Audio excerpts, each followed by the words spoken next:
Assalomu alaykum kanalimiz obunachilari. Bu videomizda siz Greenleaf korporatsiyasiga qanday qilib hamkor bo'lish va bundan tashqari korporatsiya tomonidan qanaqa imkoniyatlar sizga taqdim qilinadi hamda siz Greenleaf korporatsiyasida qanday qilib daromad topishingiz mumkin. Bular haqida siz quyidagi videomizda to'liq ma'lumotga ega bo'lasiz.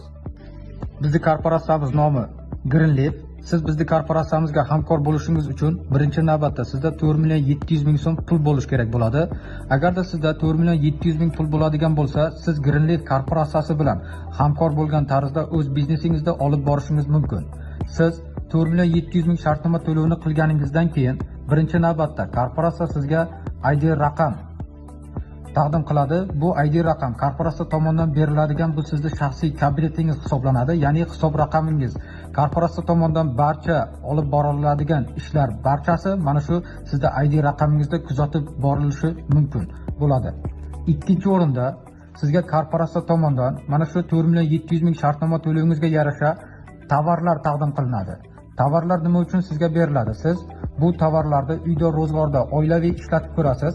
Tovarlar biz sizga demak korporatsiya tomonidan berilyapti. Ichida 6 xildan 8 xilga turgacha tovarlar beriladi. Bular korporatsiya brendlari. Har bitta brenddan bittadan tovar taqdim qilinadi. Uyda ishlatasiz va sifatiga o'zingiz baho berasiz. Uchinchi o'rinda korporatsiya tomonidan sizga 16 million elektron pul, ya'ni kupon taqdim qilinadi. Siz bu kupondan qanday qilib foydalanishingiz mumkin? Buni men sizga qisqacha qilib tushuntirib beraman. Bu kupon hamkor bo'lganlar bilan bo'lmaganlarni ajratish uchun beriladi. Ya'ni hamkor bo'lganlar barcha turdagi tovarlarni 50% chegirmada olish huquqiga ega bo'ladi. Hamkor bo'lmaganlarda esa ularda 16 million kupon bo'lmaganligi sababli bunaqangi imkoniyat mavjud emas. Misol keltiraman. Siz do'konga keldingiz, 500.000 so'mlik tovar oldingiz. Siz hamkorsiz, sizda ID raqamingiz bor.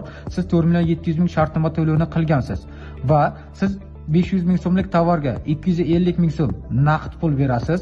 Keyingi 250.000 so'm bu sizda 16 million so'mlik vaucheringizdan ketadi.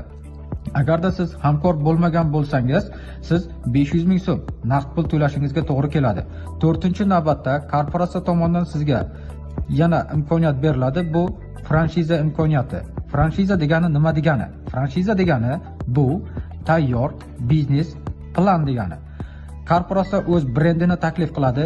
Ya'ni siz korporatsiyaga hamkor bo'lib ishni boshlaganingizdan keyin albatta shartlari bo'ladi. Buni shartlarini bajaradigan bo'lsangiz, siz mana shu Greenleaf brendi ostida istalgan joyda do'kon ochish huquqiga egasiz. Ya'ni mualliflik huquqiga ega bo'lasiz. Umumiy hisobda qanday bo'lyapti? Xulosa, siz 4.700.000 so'm shartnoma to'lovini qilasiz.